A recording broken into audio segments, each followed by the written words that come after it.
You know that sick feeling in the pit of your stomach? The one you get when you look at NVIDIA's stock chart, seeing it up 700%.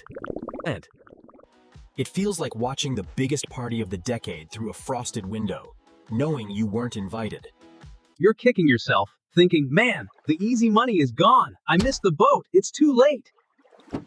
But here's the twist that Wall Street isn't telling you. You didn't miss the boat. You just missed the warm-up. See, what we just watched was the gold rush, selling the shovels. That phase is ending. But we are staring down the barrel of the industrial phase, the part where we actually use this tech to run the entire world. And that phase? It hasn't even started yet. I've spent the last 40 hours digging through earnings calls, supply chain leaks, and boring technical papers so you don't have to. I found the 7 stocks that are quietly building the infrastructure for 2026. These aren't just hype plays. These are the companies building, powering, and protecting the next era of human history. First up, let's talk about the silent killer. Everyone is obsessed with NVIDIA, right? They're the kings. But there is a dirty little secret in Silicon Valley right now that nobody talks about. The big guys, Google, Meta, OpenAI, they actually hate paying what I call the NVIDIA tax. Think of it like this. NVIDIA sells expensive, off-the-rack designer suits. They look great, but they're one size fits all, and they cost a fortune. But companies like Google don't want off-the-rack. They want a custom fit. They want chips designed specifically for their own AI. That's where Broadcom comes in. Broadcom is the master tailor of the chip world. They help these tech giants build custom silicon, chips that run faster, cooler, and cheaper than the generic stuff. And rumors are flying that OpenAI is teaming up with Broadcom to build their own hardware. If that's true, Broadcom is sitting on a goldmine of custom orders that the retail market is completely sleeping on. But here's the reality check. You can design the coolest custom chip in the universe. You can have the smartest AI model, but you can't actually build any of it without passing through one specific toll booth. That brings us to stock number 2, Taiwan Semiconductor, or TSMC. Here's a pop quiz. Where are all the advanced AI chips in the world made? Not in California. Not in China. They are made on one single island. In 2026, we're moving to 2-nanometer technology. That is 50,000 times smaller than a human hair. Manufacturing at that scale is arguably the hardest thing humans has ever attempted. And guess what? TSMC's capacity for these super chips is reportedly already sold out. Through 2026. Apple? Sold out. NVIDIA? Sold out. AMD? Get in line, buddy! If you want to play in the AI big leagues, you have to pay TSMC. They don't just have a moat, they have the whole castle, the drawbridge, and the alligator pit. Investing here is basically betting that computers will keep getting faster. I don't know about you, but that's a bet I'm willing to take. We have the chips. We have the factories. But we have a massive bottleneck. We don't have enough juice to turn them on. AI is hungry. Like, starving.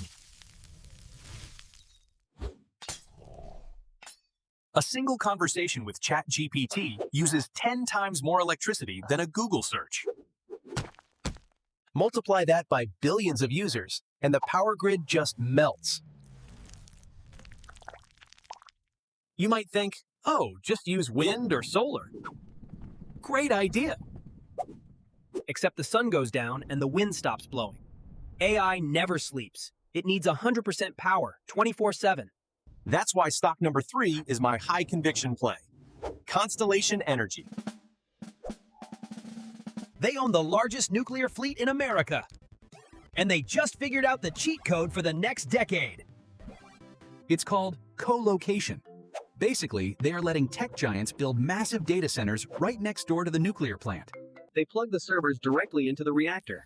No waiting for the grid, no power loss. Just pure, clean, nuclear energy. Microsoft already signed a 20-year deal for this. Amazon is sniffing around too. This is the only way to scale AI without breaking the grid.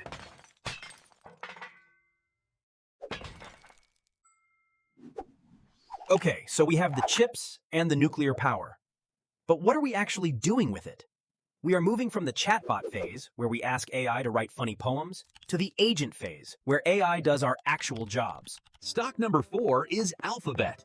I know. Google is dead, right? Their PR has been messy. Their AI generated some weird pictures. It's been a rough year. But look at the numbers. Google is trading cheaper than almost anyone else in big tech. It's the value play of the group. And people forget, they own the full stack. They have the data from YouTube and search. They have the model, Gemini. And they have their own custom chips, the TPUs. They recently rolled out Deep Research. This isn't a search bar. This is an agent that goes out, reads 50 PDFs, synthesizes the data, and writes a PhD-level report for you in minutes. When AI starts doing actual labor, Google is the one best positioned to monetize it, because they are already integrated into our lives. The market is sleeping on Google, and I think that's a massive mistake.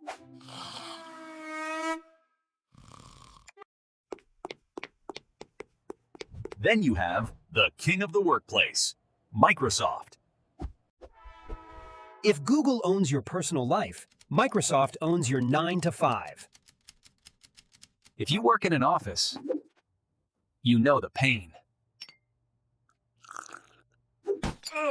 The endless emails, the spreadsheets that crash. Microsoft isn't just adding a Clippy button. They are turning Copilot into the operating system of the entire workforce. They are betting the farm on this shift.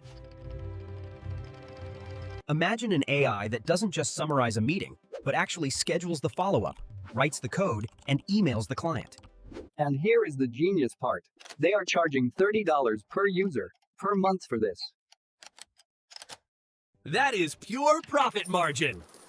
Plus, remember their golden ticket.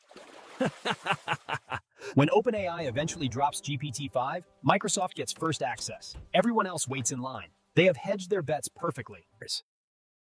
But what about outside the office? That's Palantir.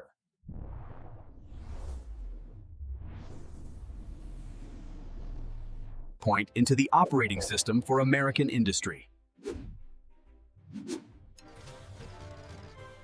And the market is chasing this shift, pushing them to a $160 billion valuation, trading around $70 a share. Why the explosion? It's their boot camps. They walk into a hospital or factory, and in just 48 hours, they prove how AI saves millions. Oh, Palantir is the software that brings order. Here is the scary truth. The bad guys have AI too. Hackers are using AI to write malware faster than any human can track.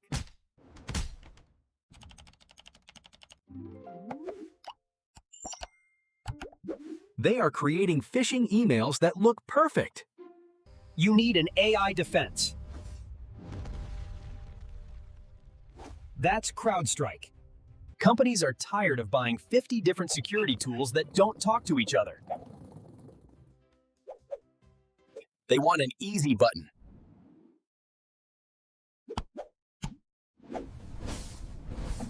Despite their outage issues in the past, their retention rates are incredibly high because the product works.